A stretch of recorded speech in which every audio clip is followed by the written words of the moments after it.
नमस्कार दोस्तों, ढोल में फूल चैनल में आप सब मित्रों का हृदय से अभिनंदन करता हूँ। दोस्तों, आज मैं एक ऐसी मार्मिक कहानी आपके समक्ष रखता हूँ, एक ब्राह्मण पति पत्नी की, जो कि बड़ी ही मार्मिक है दोस्तों। और उसमें तत्कालीन समाज का एक आईना है कि उस समय कैसे जो है ब्राह्मणवाद, जातवाद, ऊंच नीच, छूआछूत किस तरह से अपना काम करती थी दोस्तों। और ये कहानी जो है बड़ी ही मार्मिक है। इसमें एक पत्नी जो होती है वो बिल्कुल जो है कट्टर ब्राह्मणवादी सोच की होती है। और वो वहाँ जब जा कर के देखती है ससुराल में, तो उसका पति जो है सबके साथ खाता पीता है, सभी जातियों के साथ घुला मिला रहता है। तो उसको बड़ी दिक्कत होती है। वो कहती है ये कैसा ब्राह्मण परिवार, ये कैसे घर में मैं आ गई, यहाँ तो साक्षात नरक बना हुआ है।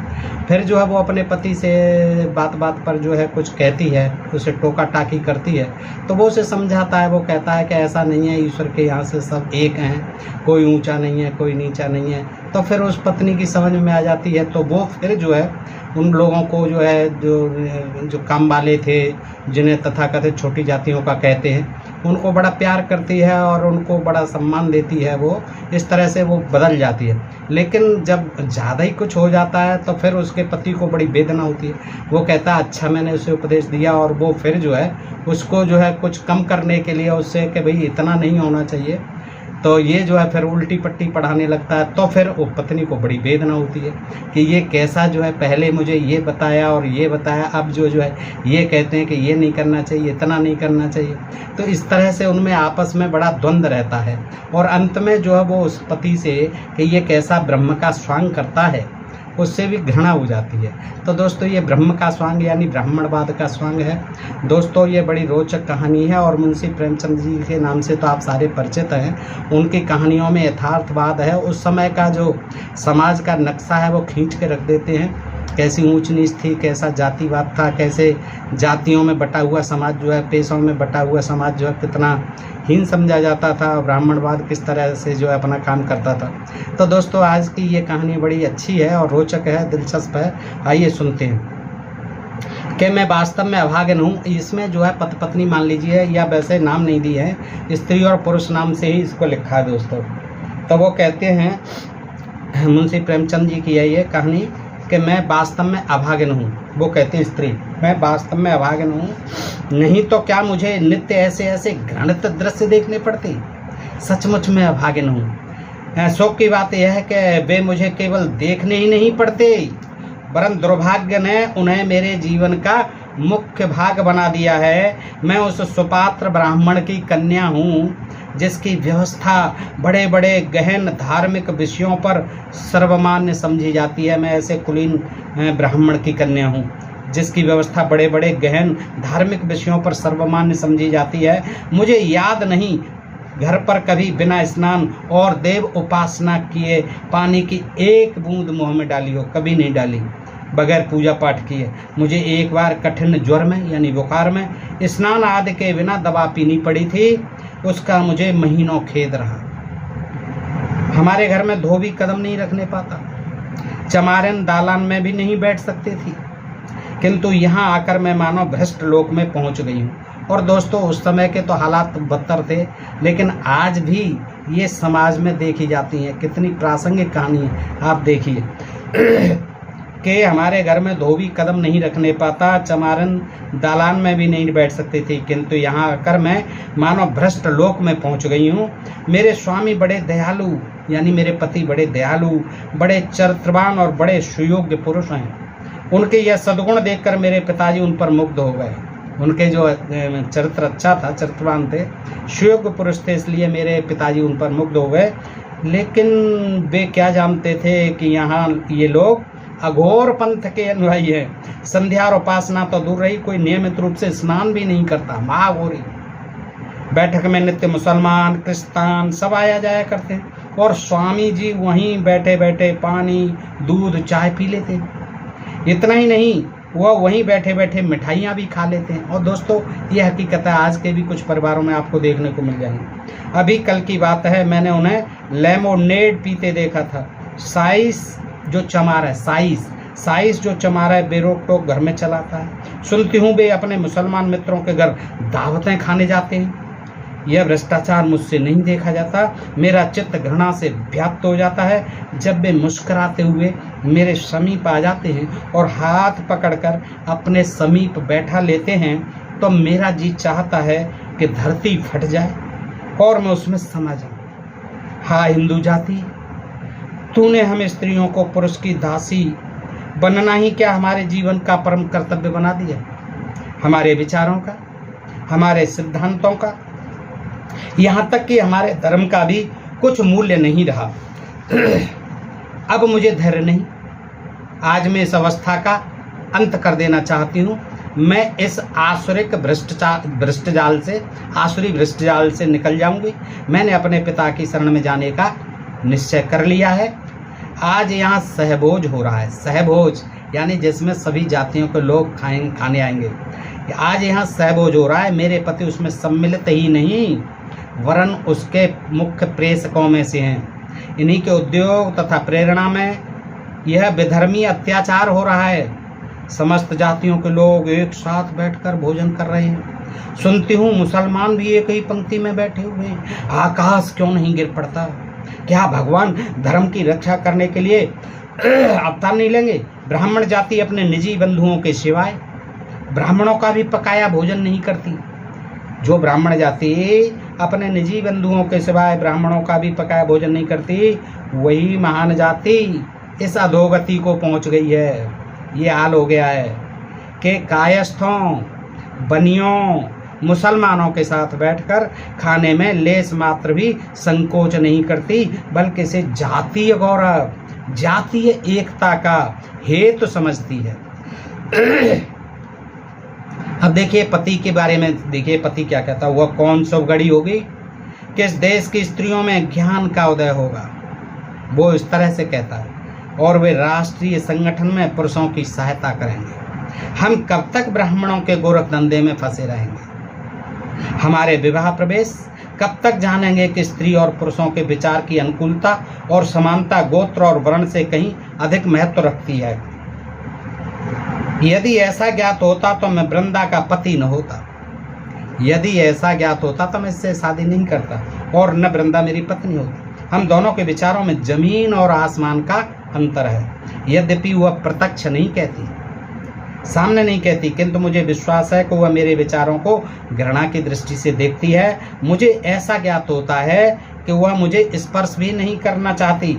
यह उसका दोष नहीं, वह हमारे माता पिता का दोष है, जिन्होंने हम दोनों पर ऐसा घोर अत्याचार किया है। कल वृंदा खुल पड़ी। मेरे कई मित्रों ने सहभोज का प्रस्ताव किया था, मैंने उसका समर्थन किया। कई दिन के बाद विवाद के पश्चात अंत को कल कुछ गिने गिनाए सज्जनों ने सहभोज का सामान कर ही डाला। मेरे अतिरिक्त केवल 4 और सज्जन ब्राह्मण थे, शेष अन्य जातियों के लोग थे। सहभोज का मतलब ही होता है सभी जातियों के लोग। यह उदारता वृंदा के लिए असह्य हो गई। जब मैं भोजन करके लौटा तो वह ऐसी विकल थी मानो उसके मर्म स्थल पर आघात हुआ हो। मेरी ओर विषादपूर्ण नेत्रों से देखकर बोली, अब तो स्वर्ग का द्वार अवश्य खुल गया होगा। ये कठोर शब्द मेरे हृदय पर तीर के समान लगे। ऐंठ कर बोला, स्वर्ग और नरक की चिंता में वे रहते हैं जो अपाहिज हैं, कर्तव्यहीन हैं, निकम्मे हैं, निर्जीव हैं। हमारा स्वर्ग और नरक सब इसी पृथ्वी पर है। हम इस कर्म क्षेत्र में कुछ कर जाना चाहते हैं। वृंदा कहती है, धन्य है आपके पुरुषार्थ को, धन्य है आपके पुरुषार्थ को, आपके सामर्थ्य को। आज संसार में सुख और शांति का साम्राज्य हो जाएगा। आज आपने संसार का उद्धार कर दिया, इससे बढ़कर उसका कल्याण क्या हो सकता है? मैंने झुंझला कर कहा, अब तो मैं इन विषयों को समझने की ईश्वर ने बुद्धि ही नहीं दी, तो क्या समझाऊं? इस पारस्परिक भेदभाव से यानी जाति पंथ ऊंच नीच से हमारे राष्ट्र को यानी हमारे देश को जो हानि हो रही है, उसे मोटी से मोटी बुद्धि का मनुष्य भी समझ सकता है कितनी हानि हो रही है। इस भेद को मिटाने से देश का कितना कल्याण होता है, इसमें किसी को संदेह नहीं। हाँ, जो जानकर भी एक अनजान बने उसकी बात दूसरी है। वृंदा कहती है, बिना एक साथ भोजन परस्पर प्रेम उत्पन्न नहीं हो सकता। जरूरी है सहभोज ही किया जाए। वैसे दूर दूर रहने से प्रेम उत्पन्न नहीं हो सकता। मैंने इस विवाद में पड़ना ठीक नहीं समझा।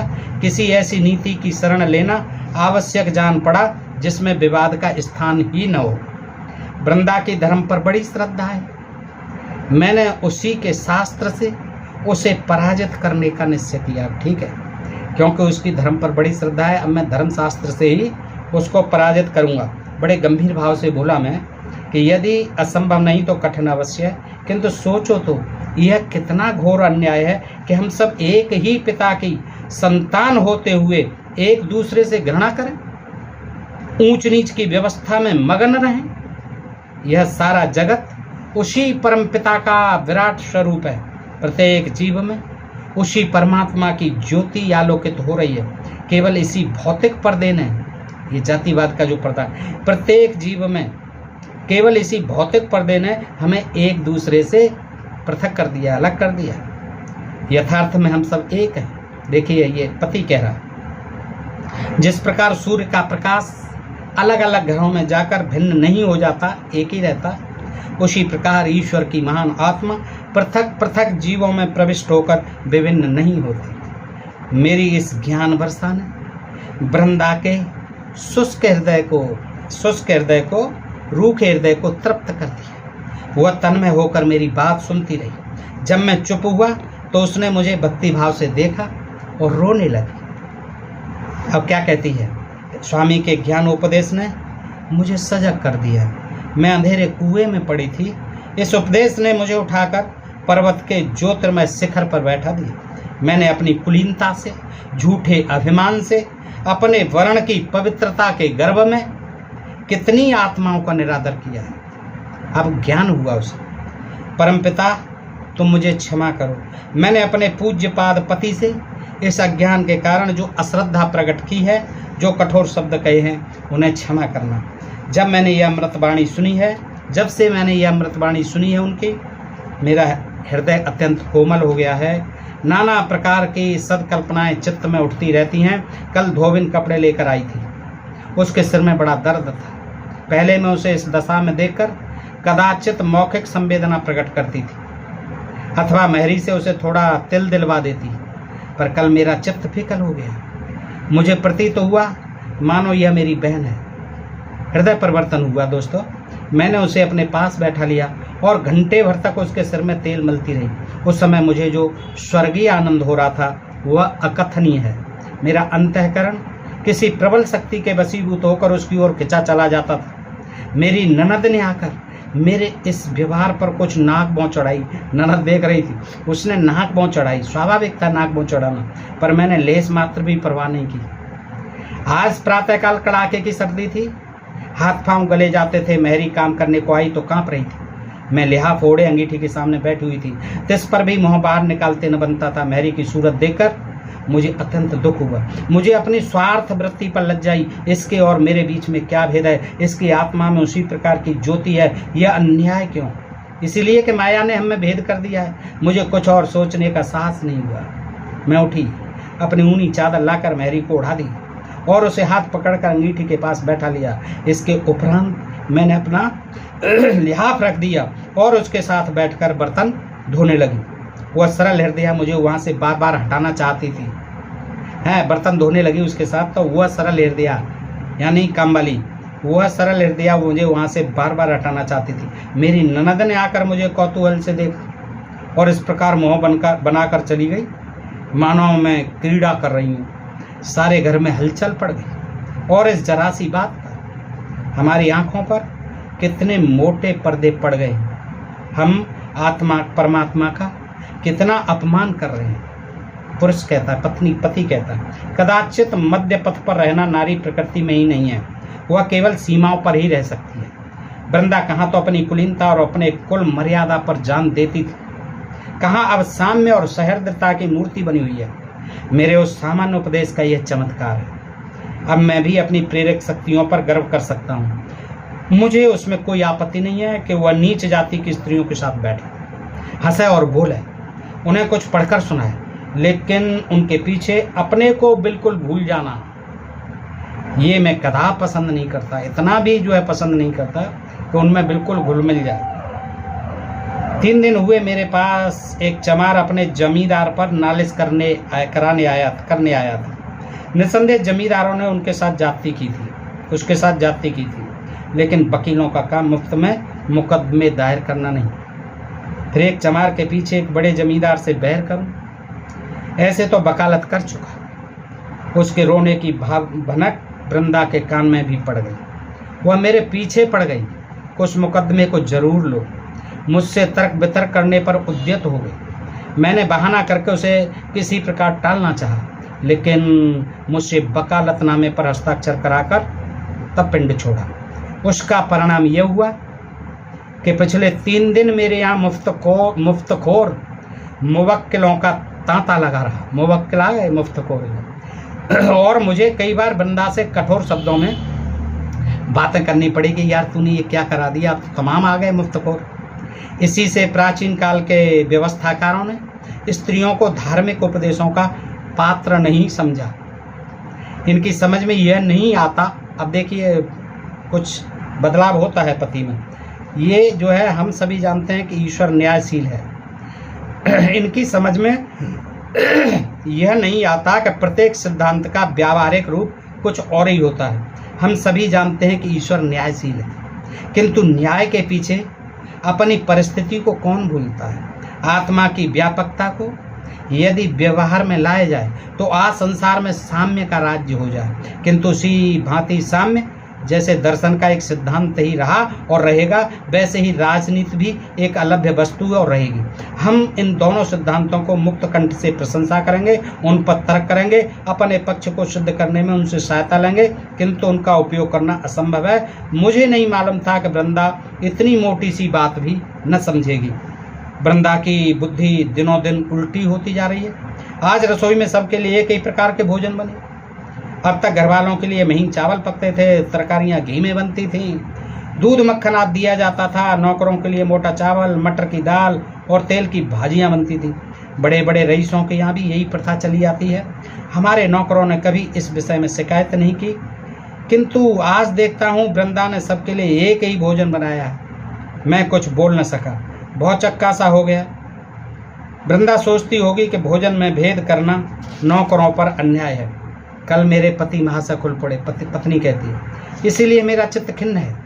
प्रभु, संसार में इतना दिखावा, इतनी स्वार्थांधता, हम इतने दीन घातक हैं। उनका उपदेश सुनकर मैं उन्हें देवतुल्य समझने लगी थी।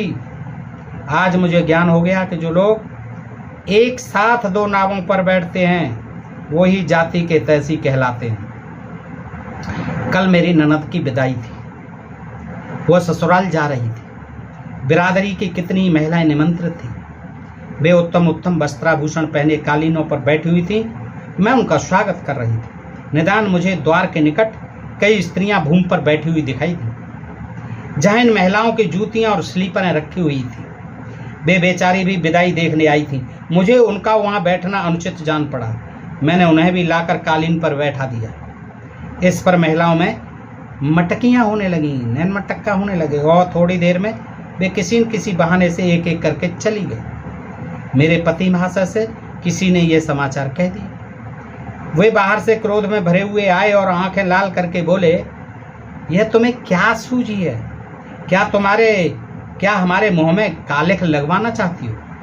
तुम्हें ईश्वर ने इतनी भी बुद्धि नहीं दी कि किसके साथ बैठना चाहिए, भले घर की महिलाओं के साथ नीच स्त्रियों को बैठा दिया। अब देखिए वो पतिदेव जो है कैसी दोगली बात कर रहे हैं कि भले घर की महिलाओं के साथ नीच स्त्रियों को बैठा दिया। वे अपने मन में क्या कहती होंगी, तुमने मुझे मुँह दिखाने लायक तक नहीं रखा, छी छी। मैंने सरल भाव से कहा, इससे महिलाओं को तो कोई क्या अपमान हुआ? इससे महिलाओं का क्या अपमान हुआ? आत्मा तो सबकी एक ही है। यही तो आप भी कहते थे। आभूषणों से आत्मा तो ऊंची नहीं हो जाती। वो ज़्यादा आभूषण पहने हुई थी, सोना चांदी, इससे आत्मा तो ऊंची नीची नहीं हो जाती। पति महाशय ने होठ चबा कर कहा, चुप भी रहो, बेसुरा राग लाप रही हो। बस वही मुर्गी की एक टांग। आत्मा एक है, परमात्मा एक है। न कुछ जानो न पूछो, सारे संसार में नक्कू बना दिया, नकटा बना दिया। उस पर और बोलने को मरती हो। उन महिलाओं की आत्मा को कितना दुख हुआ, कुछ इस पर भी ध्यान दिया? मैं विस्मित होकर उनका मुंह ताकने लगी। आज प्रातःकाल उठी तो मैंने एक विचित्र दृश्य देखा। रात को मेहमानों की झूठी पत्तल जो सहबोज हुआ था, झूठी पत्तल, सकोरे, दोने आदि बाहर मैदान में फेंक दिए गए थे। 50 मनुष्य उन पत्तलों पर गिरे हुए उन्हें चाट रहे थे।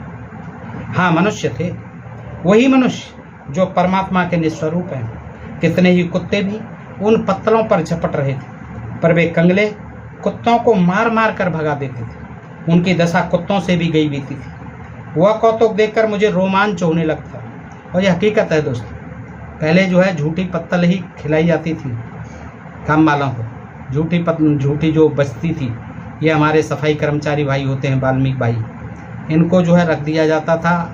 और ये करीब 25-30 साल पहले तक जा कर के अब ख़त्म हुई है। तो ये वही हाल था। उनकी दशा, वहाँ कुत्ते भी साथ में लग लेते थे, उनकी दशा कुत्तों से भी गई बीती थी। यह कौतुक देखकर मुझे रोमांच होने लगा। मेरी आंखों से अश्रुधारा बहने लगी। भगवान, ये भी हमारे भाई बहन हैं, हमारी आत्मा है, उनकी ऐसी शोचनीय दीन दशा। मैंने तत्क्षण मैरी को भेजकर उन मनुष्यों को बुलाया और जितनी पूरी मिठाइयाँ मेहमानों के लिए रखी हुई थी सब पत्तलों में रखकर उन्हें दे दी। मैरी थर-थर काँप रही थी। सरकार सुनेंगे तो मेरे सिर पर बाल भी नहीं छोड़ेंगे, लेकिन मैंने उसे ढांढस दिया, तब उसकी जान में जान आई। अभी ये बेचारे कंगले मिठाइयाँ खा ही रहे थे कि पति महाशय मुँह लाल किए हुए आए और अत्यंत कठोर स्वर में बोले, तुमने भंग तो नहीं खा ली? जब देखो एक ने एक उपद्रव खड़ा कर देती हो। मेरी तो समझ में नहीं आता कि तुम्हें क्या हो गया। ये मिठाइयाँ डोमड़ों के लिए बनाई गई थी। इनमें घी, शक्कर, मैदा लगा था जो आजकल मोतियों के मोल बिक रहा है। हलवाइयों को दूध के धोए रुपए मजदूरी के लिए दिए गए थे, तुमने उठाकर सब डोमड़ों को खिला दी। अब मेहमानों को क्या खिलाया जाएगा? तुमने मेरी इज्जत बिगाड़ने का प्रण कर लिया है क्या? मैंने गंभीर भाव से कहा, आप व्यर्थ इतने क्रुद्ध होते हैं। आपकी जितनी मिठाइयाँ खिला दी हैं वह मंगवा दूंगा। मुझसे यह नहीं देखा जाता कि कोई आदमी तो मिठाइयाँ खाए और कोई पत्तल चाटे। डोमड़े भी तो मनुष्य ही हैं, उनके जीव में भी तो उसी परमात्मा का जीव है। स्वामी ने बात काट कर कहा, रहने भी दो, मरी तुम्हारी आत्मा, बस तुम्हारी रक्षा से आत्मा की रक्षा होगी। यदि ईश्वर की इच्छा होती कि प्राण मात्र को समान सुख प्राप्त हो तो उसे सबको एक दशा में रखने से किसने रोका था? हाँ, ये भी सही है कि ईश्वर की अगर इच्छा होती, ईश्वर ऐसा ही बनाने वाला है, ईश्वर ऐसा ही सबका परमपिता है, तो उसको जो है एक समान बनाना चाहिए था। उसने क्यों भेदभाव किया? अगर ऐसा ही परमात्मा बनाने वाला, यह ऊंच नीच का भेद होने ही क्यों देता? जब उसकी आज्ञा के बिना एक पत्ता भी नहीं हिलता है, लोग कहते हैं कि एक पत्ता नहीं हिलता है, तो इतनी महान सामाजिक व्यवस्था उसकी आज्ञा के बिना क्यों कर भंग हो सकती है? तब वह स्वयं सर्वव्यापी है तो वह अपने ही को ऐसे घृणोत्पादक अवस्थाओं में क्यों रखता है, कि लोगों को ऐसी हीन अवस्था में क्यों रखता है? जब तुम इन प्रश्नों का कोई उत्तर नहीं दे सकती तो उचित है कि संसार की वर्तमान रीतियों के अनुसार चलो। मेरे चित्त की, पत्नी कहती है, मेरे चित्त की क्या दशा हुई, वर्णन नहीं कर सकती। मैं अवाक रह गई। हा स्वार्थ, हा माया अंधकार, हम ब्रह्म का भी स्वांग बनाते हैं, कभी कुछ कभी कुछ। उसी क्षण से पति श्रद्धा और पति भक्ति का भाव मेरे हृदय से लुप्त हो गए। तो दोस्तों, झकझोरने वाली कहानी है। और आपने देखा कि हमारे कुछ मित्र जो है या जो समाज सुधारक बनते हैं, जो इस तरह की बात करते हैं, अरे यार कोई नहीं है, जाति वर्ण कुछ नहीं है, और पत्नी जो है जब कर रही है तो उसको समझाते हैं और पत्नी मान जाती है, सही रास्ते पर आ जाती है। लेकिन जब वो सही, पहले वो बड़ी कट्टर ब्राह्मणवादी होती है, और जब सही रास्ते पर आ जाती है, उसमें मानवता का थोड़ा भाव उदय हो जाता है उसके मस्तिष्क में, तो फिर उसको बड़ी पीड़ा होती है और वो फिर उल्टी पट्टी पढ़ाने लगता है। जब वो सबके प्रति उदारता का भाव, प्रेम का व्यवहार करने लग जाती है, मानवता का व्यवहार करने लग जाती है, तो पतिदेव को बड़ी पीड़ा होती है। और फिर वो पत्नी कहती है कि ऐसे आदमी से तो मुझे भगवान बचाए, ये आदमी के चक्कर में पड़ करके मुझे इसके प्रति अब जो श्रद्धा थी वो भी ख़त्म हो चली। तो दोस्तों, आपने देखा ये कहानी कितनी प्रासंगिक है, आज भी प्रासंगिक है। मुंशी प्रेमचंद जी ने समाज की जो विसंगतियाँ थी उनको खुद देखा, भोगा, जिया उन्होंने, और उसी को उन्होंने अपनी लेखनी से लिखा। तो ये जो है दोस्तों बड़ी मार्मिक कहानी थी। आपको कैसी लगी? अच्छी लगी हो तो अपने मित्रों को अधिकाधिक शेयर करें। अपने प्रिय चैनल ढोल में पोल को सब्सक्राइब करते हैं। आज के लिए इतना ही। सुनने के लिए आप सब मित्रों का हृदय से आभार। नमस्कार, जय हिंद, जय भारत।